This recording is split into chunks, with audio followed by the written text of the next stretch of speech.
Tonight, our special guest is a really special friend of mine, and we're like new old friends.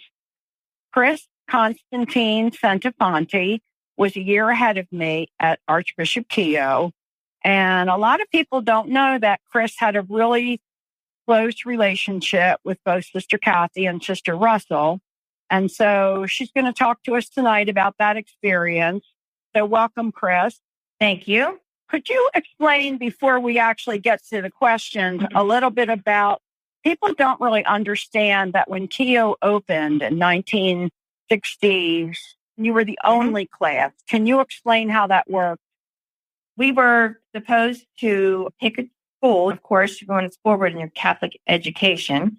I just had this one school in my mind because they were talking about this brand new school being built. Went over to Cardinal Gibbons to actually take the entrance exam. I remember looking down the hill and seeing like a partial building. We didn't even know what the school was going to be like. I didn't know where it was located until that moment. And I just fell in love with the school that day. I remember thinking, I have to be in that school. When I received my acceptance letter, it was one of the best moments in my life, actually. I thought, wow, now we'll be going to this brand new school, new area. Didn't know anything about Catonsville at the time. It was just a really good experience for me. Where did you live? I grew up in Pimlico. I went to St. Ambrose Elementary, parochial school. So we were the oddballs out, really. There was 4 or 5 of us that went to Keough or took the entrance exam. The first day of school, I remember there were so many people, so many girls, and the girls knew each other. So we felt strange. Wow, we don't know anybody. Just our small little group. It didn't take very long before we were very comfortable there and very accepted. And I still see probably at least 15 of the girls that I graduated with in 1969. I still see them, and I still talk to others. So it was a really close group, and we stayed together all this time. There was just one class, Chris, like just freshmen, not the whole school. Yes, we were the seniors all the way through. We never had anybody for us. Yeah. How many girls do you think were in that first class of yours? I always get confused. I would say close to 200, but I don't quote me on that definitely until I check. But I think it was close to 200. And then the second year, you were a sophomore. See, some people don't know how the Catholic high school system works. Like even the entrance exam is going to be a surprise to a lot of people that you have to take to pay to go to a Catholic high school. Second year, you were a sophomore and I was a freshman. And then the third year. And I didn't know you then. Yeah, I know. When we first started talking, like 2 years ago, I had to look at your picture in the yearbook to remember who you were. Yeah, I know. And look at us now. Yeah. Yeah, we actually developed a lot of implemented a lot of different things for the school, like the school song and the emblem. We developed that, the ring. So we did a lot of things that kept us involved very much in the process of that opening of the school. So now you've told us about how you've gotten to Keough, and that's really cool that you were the first class. And Gemma, I guess that makes you the second class. Is that correct? So, Chris, how did you first come into contact with Sister Cathy? I was in turmoil a lot when I was growing up. I can say this freely. I lived in a very dysfunctional family.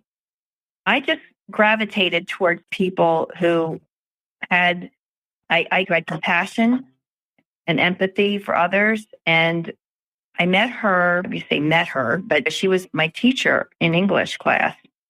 I believe that was my second year. To be honest, I don't remember. Could have been the first year, but my memory's so bad now. I don't remember if it was the first or second. I know it was the second, at least. I was mesmerized by her. She was in love with love. She was romantic, not with me personally, but that whole romanticism way of doing things. Her reading of the poetry, the Shakespeare. I just loved her class. She was very stern. She didn't take any stuff from us. Not that we were doing that anyway, but all of us were very well behaved in her class because we loved her so much. She just had it together. She made us love what she was teaching. And that I developed a real love for poetry. from her. I still write poetry. I don't share it much, but I do have a lot of it over the years and contribute her passion for that I developed such a passion for poetry. So I guess what really happened between us, the two of us, she was very intuitive. And I think she felt the turmoil that was emanating from me because I couldn't hide it. I tried to. And for most of my friends didn't realize how bad it was. But she approached me one day. And I actually remember, you remember where I was, Gemma? I was downstairs going towards the cafeteria down that hallway. And she was coming the opposite direction. And she stopped in her tracks and pointed at me from across. And I remember thinking, oh, dear God, what did I do? Is my skirt is it hiked off? We used to get in trouble for crazy things. She pointed at me and then she beckoned me towards her. And I thought, I'm in trouble. I had no idea what she was going to say. And she just said, I want to see you after class today. And I said, well, I think I had like a math class or something following her class. And she said, I'll write a note for excuse note. And I thought to myself, number one, I hate math. So that was great. But I didn't know what she wanted to talk to me about. And I thought, I must really be in trouble. But she can't address this right here in the hallway. So I remember going in her class and being there for English. And then when everybody left, I stayed. And she didn't have a class after mine. So I was sitting there just with her and I. And the first thing she said to me was, are you okay?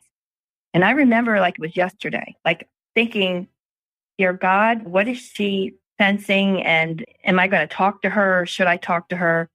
I remember just thinking to myself, this is absolutely the most natural thing in my life to do, that I wanted to talk to her. And I was on a level with her when we discussed my family life and other things that was not like any other. So I felt very comfortable with her, knowing she cared about me. I didn't know how much she cared about me until that moment, but I knew she had my best interest at heart. So I continued to tell her my life story. She just can't explain, but when you speak to someone that really has your best interest at heart, you can feel it. You know that their attention is on you. You know that they're listening to every word you say. And that's what she did. She absolutely blew me away that day. I walked out of there feeling like such a heavy weight off of me. And I didn't know what to do with that. I had a few friends that I could talk to. One of them was in my class, one that I grew up with. Her name is Kitty. Kitty went through a lot of stuff that I went through, and she knew about a lot of it too. I remember telling her sometime after that discussion what I had talked about with Sister Cathy. And she was like wanting to talk to her. So we all generated this discussion group kind of thing, not with all of us together, but individually, if that makes sense. Because Kitty would share with me what she talked to Cathy about, and I would do the same thing. When my mom was diagnosed terminally, it was the summer before my senior year. And Kitty's mother had been diagnosed 2 weeks prior to mine. So that's coincidence there. So I'm helping her for 2 weeks, trying to get her through what she knew was coming. And then I find out my mother is in the same situation. And Cathy was just wonderful. She was there for us. We were allowed to get out of class whenever we needed each other. I remember one time her coming to the door. I forget what class I was in. And I was allowed to leave the class and go down to the student lounge and sit with Kitty and talk and cry. And so she really developed this way of communication that I never knew before. So it absolutely opened my heart to everybody around me. I attribute all of that to Cathy. I really do. Yeah. And Chris, you really have adopted that same manner with other people. Consider you one of my dearest peoples right now. I never heard this story before, but I think it also illustrates the magnet that Cathy was to other people who were in trouble, especially those who were in trouble at Keogh because of the abuse that was going on. When I first heard, I didn't know about the abuse at the time. I didn't know that until the 90s. But when I first heard Jeannie and Teresa all the girls and Cathy. I felt, my God, there's an angel amongst you, because she was the person. She was the person. I know she sacrificed her life for the girls. I know she did, because that's the kind of person she was. She wanted to make sure we were okay. And that was what I always go back to. Are you okay? I still hear her voice saying that to me. Are you okay? And I don't think anybody had ever asked me that before, especially a nun. You know, a nun, you do, oh my gosh, are you going to get smacked or beaten up? Or, because that's what happened to me in grammar school. A lot of that went on. So I'm looking at this woman who was absolutely beautiful outwardly and finding out how beautiful she was inwardly. It's like, that was such a moment to think there was actually somebody in a nun that was capable of being that same person. Her compassion was unbelievable, I can tell you. And when I heard what Jeannie had to say about her and all the girls, I thought they understood, because they saw it, they experienced it too. And I think what makes me the most angry about all of this is not only the abuse, but the fact that she did not do what she was meant to do on this earth. She would have done great things for us, for everyone. I mean, look how many lives she touched in the short amount of time she was here. And how many people that absolutely loved her. Right. That's why we're here, Pam. I mean, that's why we're here. You and I, she was always gravitated towards each other, didn't we? Yep. She was because of our love for her. No, you're right. You're right. I think everybody listening is, you're saying it's so poignant. It's just heartbreaking. It is. No, she's not here. And the reason why she's not here is another thing to consider. And it's the evil that was infiltrating, I would say, through our school. We had no idea. You're right. Can you talk about how you came to know Sister Russell, who was Sister Ignatius at that time? Yeah. Because I know your relationship with her went on beyond high school. Yes. So Russell was not like Cathy, but she had a warm way about her, but in a different, how can I say that? Her mannerisms were not like Cathy. But I could tell, because I looked at her eyes, and I know sometimes you can read people through their eyes, and she had a lot of warmth inside.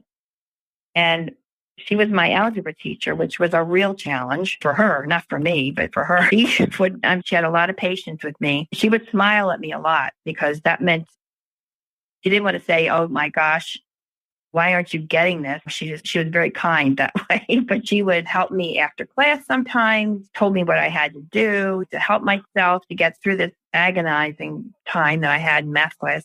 So that's how I first met her. Then she was the cheerleading coach. This is an interesting story. When we were told that we were getting a cheerleading squad together to go over and cheer for the Mount St. Joe boys basketball team, everybody in the school decided to try out for cheerleading. We had lines and lines of people, girls that were just trying out for this. So in my heart, I knew this is not who I am. I've never had any desire for this. Everybody I knew was doing it. I got in the line with them without having a real desire, to be honest, but I wanted to because everybody else was. Follow the crowd, Chris. So I went out and I tried out. And of course, I didn't make the squad. So she was so gentle trying to tell me. I said, Sister Ignatius, it's fine. I just remember saying to her, it's fine. And she said, if you work on this or that, I'm thinking, no, it's never going to happen. I'm horrible. I knew that. So it was like, that's fine. Her and I had a really funny relationship that way. During the time I knew her at school, she was always around Cathy. Cathy and her were buddies. So they went everywhere together. I would see Cathy, of course, I was in the drama club, no doubt, right? We would be backstage and Russell would be back there with us sometimes. She had nothing to do with the drama club, but she loved helping Cathy. And so we had relationships in different level times. But I always remember Cathy being the one that had all the creative ideas and Russell would just implement them for her. She would get things done.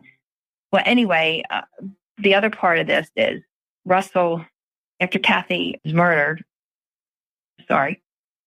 You okay? Yeah.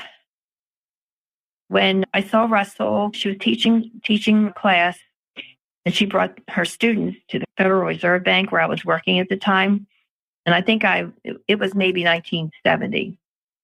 I saw her with the group of kids, and I just ran out and we hugged each other. And it was the first time I saw her since that time. I remember that day saying to her, "Oh my God, what happened? Why? What?" And she just looked at me and she said, "I don't know any more than everybody else knows." It wasn't that she was being cold. It was like she just couldn't deal with it. And I was very walking away from her. I just said her goodbyes. And I just remember thinking, I don't know what that was about. When you're confused and don't understand, because I'm very open usually with what I have in my thoughts, and I couldn't understand what was happening.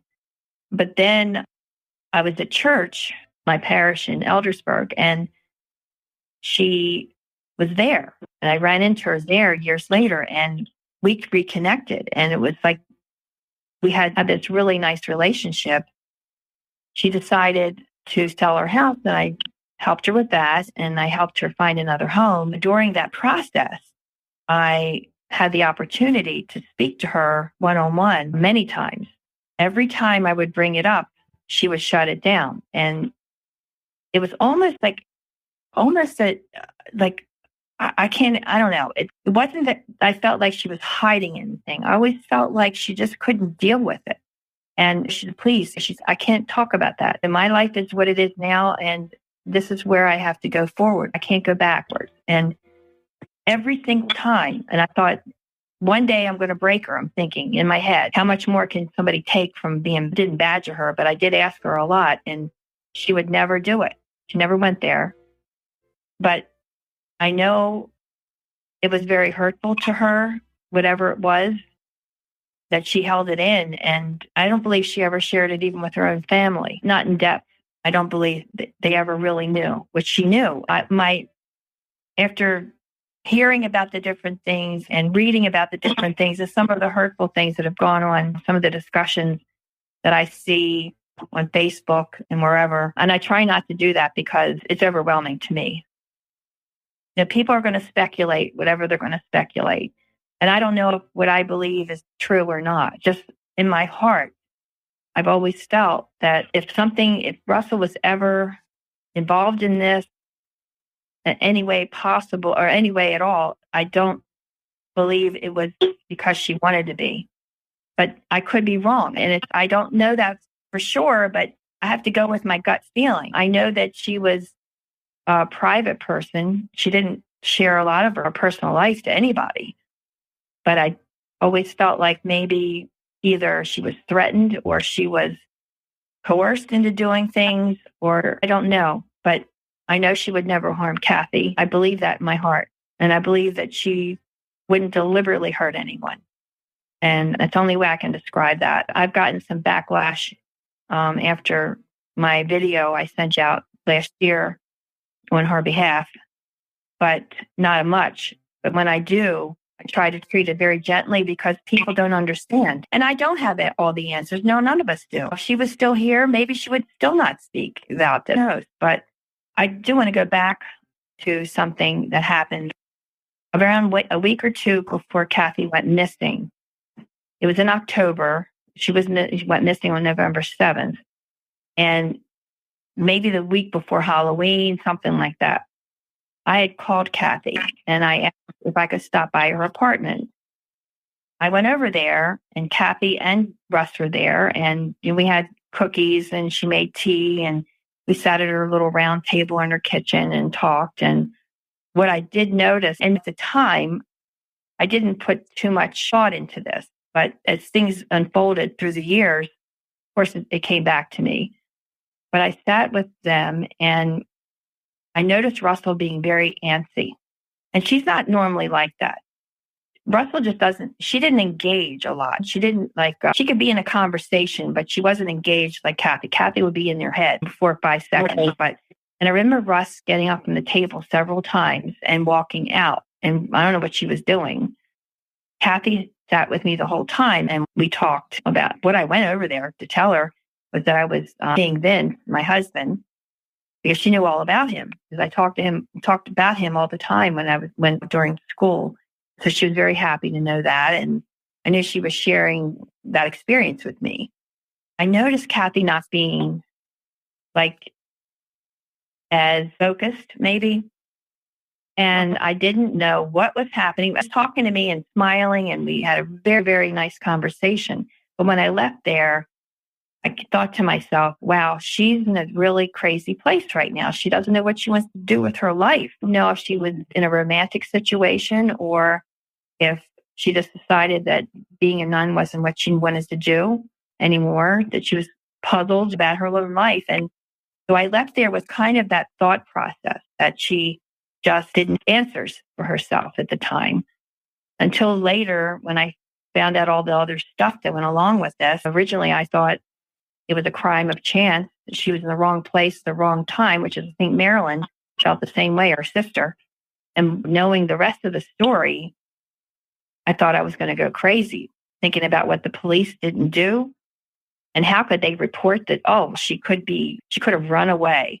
Oh, for heaven's sake. The picture of the car. I never saw the mud on the tires until recently. And thinking, how in the hell, excuse my expression, would you not think that this woman was abducted? Here's the door is wide open. Everything's disheveled inside the car. There's mud all over the tires, and it's parked across the street in a very weird angle. Why would you not say this was a crime and investigate it right then and there instead of what they treated it as, oh, maybe she just ran away. People do it all the time.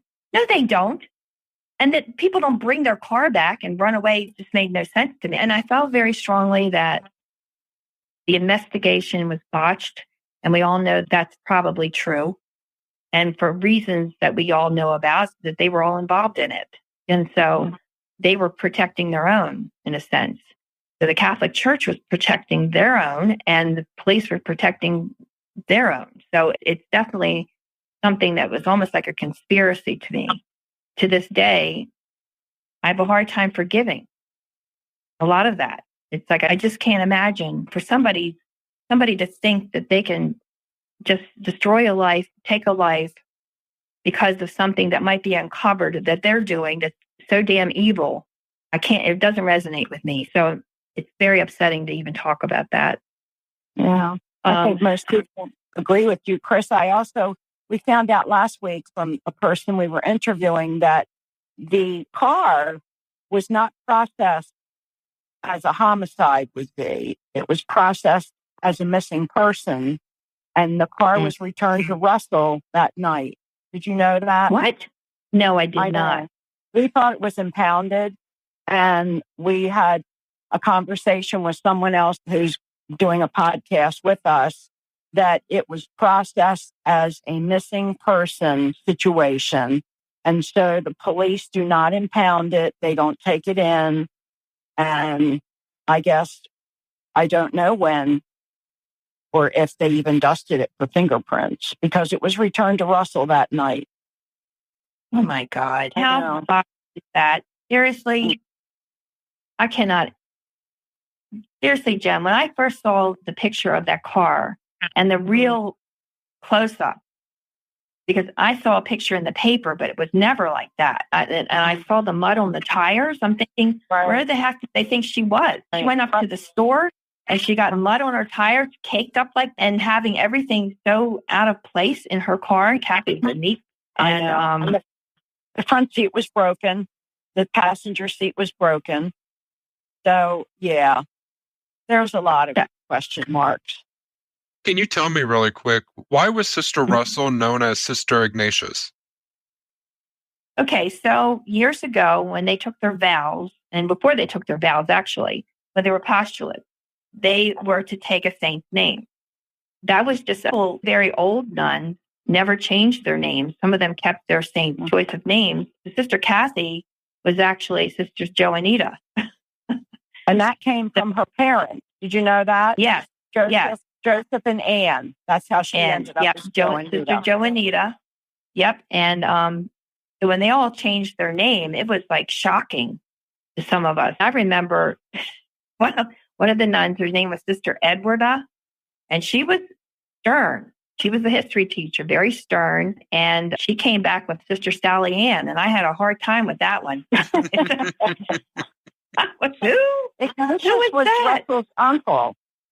Ignatius was the name of Russell's uncle, who she absolutely loved. Yeah. He loved that man. And I know people that knew him and knew her from him that have told me over the past 10 years that they remember how much he took care of her. And I've also shared with Gemma some weird experiences that I've had. I've always had weird things happen to me in my life. So I'm going to share this because I think it was pretty significant. The house that I sold Russell and her husband was out in Carroll County. I heard some really not so good news that someone was talking about Russell, and I didn't know how to take it. Like I said, I'm pretty open-minded, but I usually go with my gut. I felt so upset about what I heard, the story about her. And that night, I remember praying to her. And I pray to Cathy all the time, by the way. I have an angel that's about 3 foot high that I bought. Reminds me of Cathy. And it even has a bald head when she had head shaved. So, I pray to Cathy and I pray to Russell. And that night, Russell was up. I thought, okay, listen, please do something. Make me understand this. Can you tell me if that was true? Can you send me a sign to tell me it's not, is what I said at the end of my prayer. In the middle of the night, I had this weird pain in my wrist. And I remember getting up, feeling, when somebody hits your hand with a hammer, that kind of a pain. It was right on my wrist and my thumb. And under my arm, I felt this excruciating, like scratching feel, like chafing when somebody chafed. It was awful. And it woke me up and I said, ow, this is terrible. What's going on? And I got up, checked myself out. There was nothing there. And the pain went away. So I stood there for a minute and thought, no, that can't be. I can't be her telling me something. It was on the arm that she had, her shoulder that she had the tumor. And I went back to bed. And the next morning I got up and I had some text messages. And one of them was from a client that wanted to see a house. And I looked at it and I said, oh, wait a minute. I recognized that address. It was Russell's house that he wanted to see that day that just went on the market that morning. It's been sold to another family since they were there. So I didn't keep track of it. But now he wanted to see this house that was, first of all, something I didn't expect him to want to see because it wasn't what his criteria was. And when I saw the address, I knew immediately whose house it was. So we did go to see the house that day. I think I freaked my daughter out because she was with me and she walked into the front door and immediately said, Mom, what was that? And she heard this noise upstairs. And I said, it might be Russ. She left and went out the front door. But I did hear noises upstairs, just insignificant at the time. I took a video while I was in there and I actually saw, like they call them an orb in the screen porch.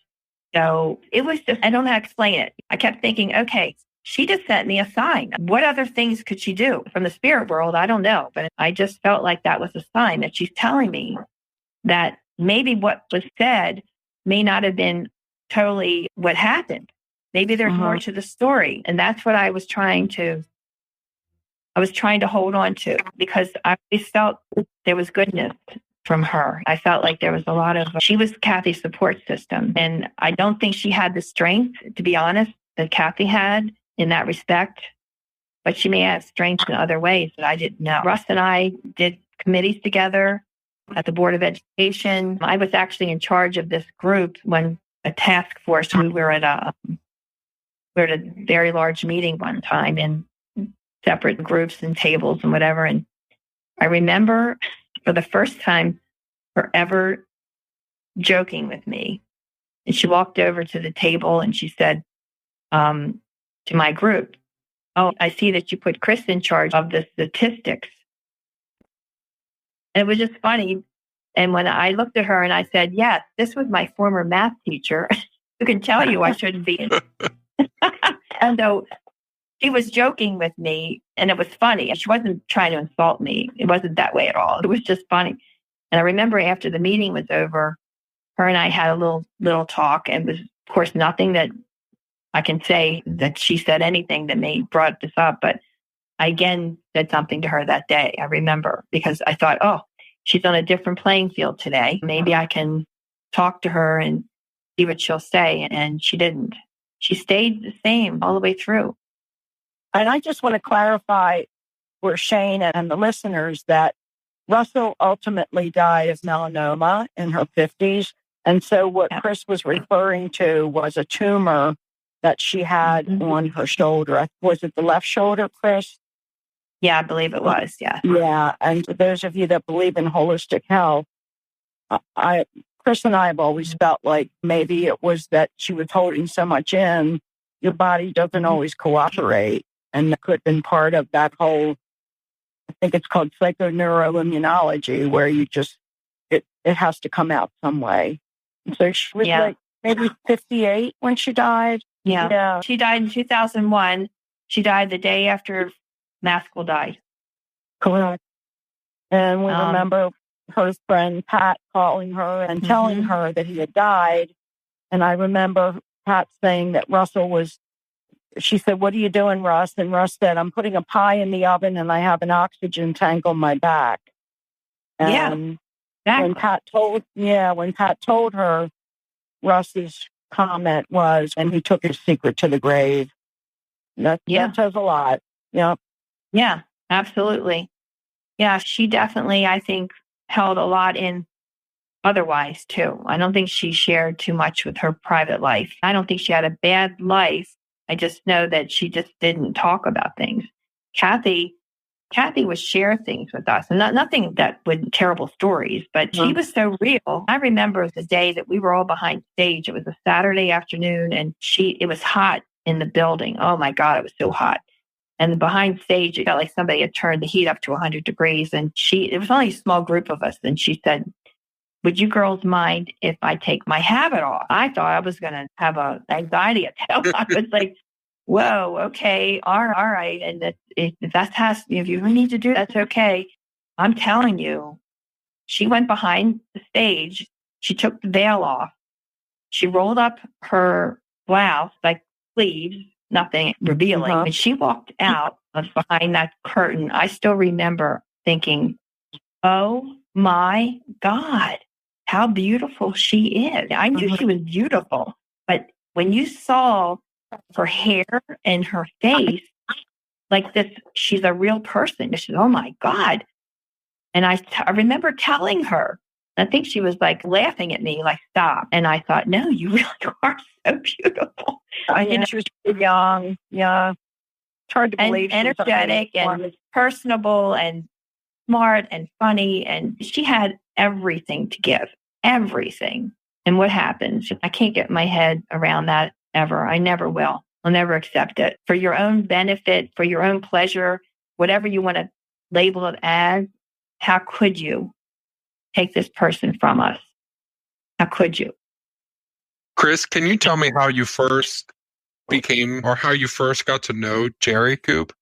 Yes. Jerry was my religion teacher.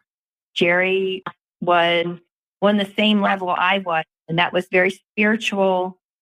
We talked about things in his class that I never talked about in religion class before. Therefore, I loved the class. I looked forward to going to that class because it was real. We talked about life. We talked about what to expect and feelings and emotions and things like that, where, before that, we talked about the Baltimore Catechism and we talked about prayer and how you had to memorize the Apostles' Creed. And we never talked about these things before.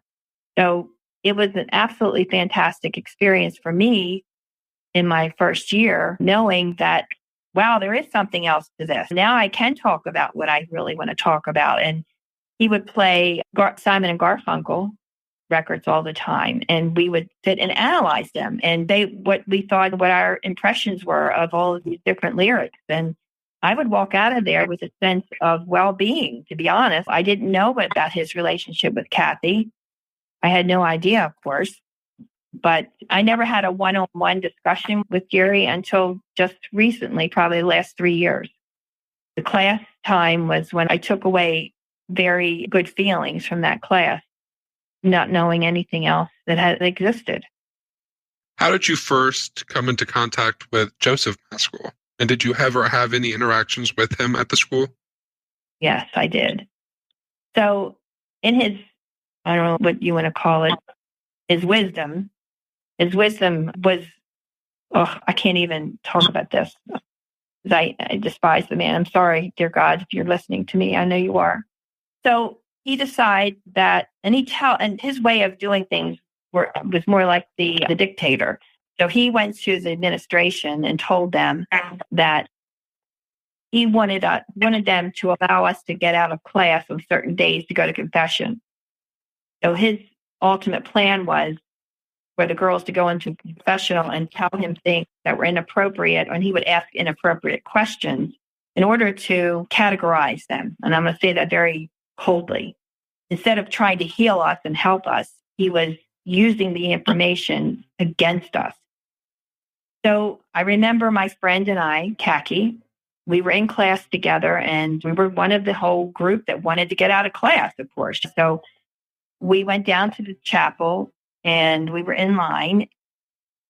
Cathy and I were giggling. She was telling me a joke. I don't remember what it was, but anyway, we were being inappropriate in the chapel. We weren't loud, but just enough to stir him. And the maniac came out of the confessional, and I describe it that way because that's what he looked like. He runs out of the confessional and he's blood red, screaming, telling us that we're irreverent and we're going to hell and all these things that I don't remember everything. All I remember is being extremely shaken. I backed up. There was a one step up to the altar that I was I was standing backwards, when he was doing this. And I remember almost tripping backwards on that step because I was moving away from him. I didn't know if he was going to hit us or grab us or what he was going to do. Anyway, the weirdest thing that I've ever witnessed in my life was what happened next. And that was him transforming. He went from this wild maniac into a very composed man. Face was back to normal color. He had this very composed look on his face. And he went back into the confessional.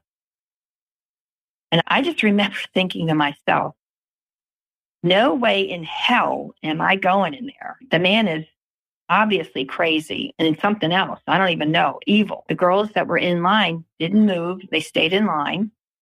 My friend Cathy and I went back to class. She was on the same wavelength I was at that time. Wait a minute, hold it. Why do we want to go in there?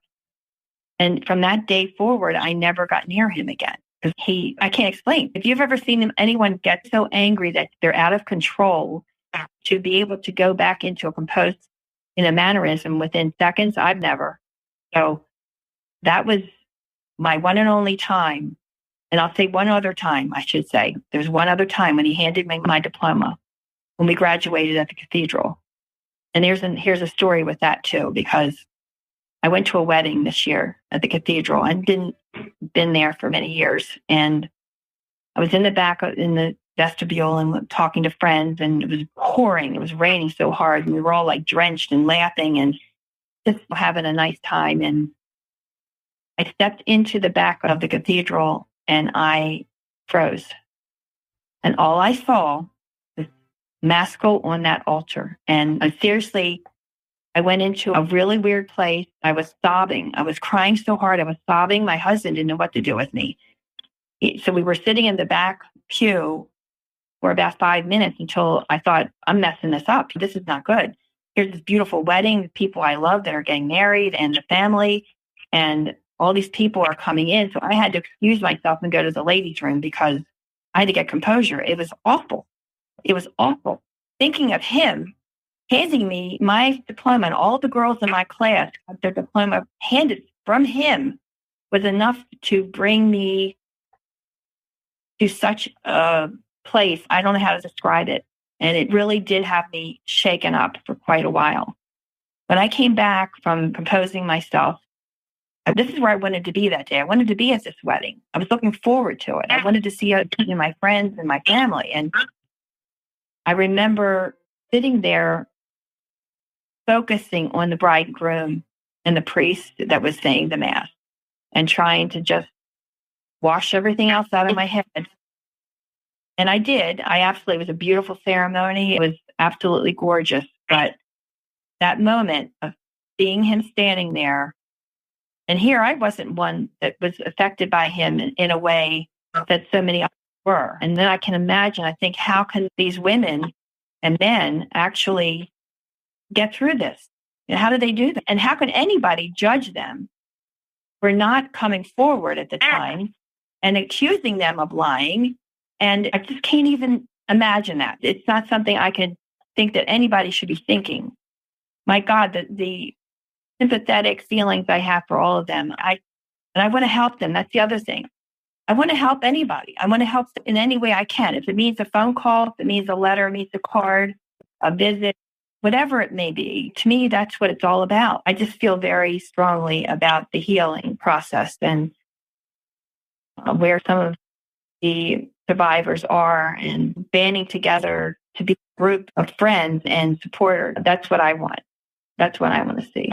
I think Cathy would be telling us right now, let's focus on the healing for the survivors and let's go forward away from that. And I know that I still want to see justice, but my focus really is not there as much as it is when their well-being, and something that I've been very passionate about. You're a gift to all of us, don't you, Chris? You are. You're a gift to me. You are. All of you are a gift to me. That. And your energy and all of the women that I've had and men that I've had the opportunity to meet through this or from this group of people, I can actually say you've given me so much strength and so much more than you can ever imagine. I think our lives are so rich because of the people that we've had the opportunity to become friends with. You're right. Absolutely. Yeah. And we keep going. I actually have a logistics question because I know it's going to come up and people are going to ask this after they listen to this podcast. And this has nothing to do with what you're talking about right now. But I just want to clarify with you. Jerry Koob was assigned to Keogh the first year it was open, correct? Because he was a seminarian and he told me that he had to do an internship at a Catholic high school for 1 year. Yes. And he explained that he had met Cathy at a conference before he even came to Keogh. And he said to her, I know nothing about teaching young women. And she said, come in my classroom and watch. And he said that's how he learned to teach, by watching her. So the other thing that keeps coming up is people keep asking if he and Maskell knew each other. Maskell was not there that first year. So Jerry told me that their paths may have crossed, but they never actually interacted. And a lot of people have questions about that. But I just wanted to clarify that according to Jerry Koob, he was gone before Maskell arrived at Keogh. Whether or not that was documented. I think that's true. Because I have a hard time remembering, I don't have my transcripts anymore from Keogh. I don't remember what years I had certain classes, but I don't think Koob was there. Jerry was there with, I don't believe he was. Correct. Okay. Is there anything else that you would like to say or ask? There's one thing this past week, I have been, and being that it's her 49th year, and we know she was murdered that day, even though it says the day she was missing, we feel she was murdered that day. I pulled from my memorabilia the letters or the notes that she gave me on my graduation day. Kitty and I both got notes that day. I don't know if anybody else did, but I still have mine. And I actually have Kitty's in my possession at this moment that I need to get back to her. I actually took it with me to show Marilyn because Marilyn was meeting with her last year, remember. But I've been carrying that note with me all week because of the significance of her holding that note. I know she had it in her hand. I know that the words that she said were true to how she always felt. And I don't share it with many people, and I didn't share it during the time frame of all of this. But knowing how I tried to put her into a place where I don't think anyone will ever realize what such a wonderful person she was and what the world has lost without her in it. And I just want to express that, because when I read that note that and it's typed, by the way, it's typed and there's errors in it, but it brings such peace to me. I know it would bring peace to a lot of people. And I just feel like she needs to be remembered. And she's like a saint to me. I feel like that's where she is. I don't feel like God accepted her in there without a halo and several wings. I think he immediately had her in that category. And I know she looks over us and watches out for us. And I feel like she's been with me all week. Really do. I needed her really this week, and she was with me. So I want that message to go out to everyone to say, if you ever have a need for something in your life for uplifting reasons, or someone that you need to pray to, she's the person to pray to. Pray to Cathy and just know that she's there. She's going to intervene for you. And I'm serious when I say that. I tell people that my friends, I tell people all the time, you have issues going on. Everybody does. There's not one of us that doesn't have issues going on. The severity of them changes, but pray to her. She's going to intervene one way or the other. She will.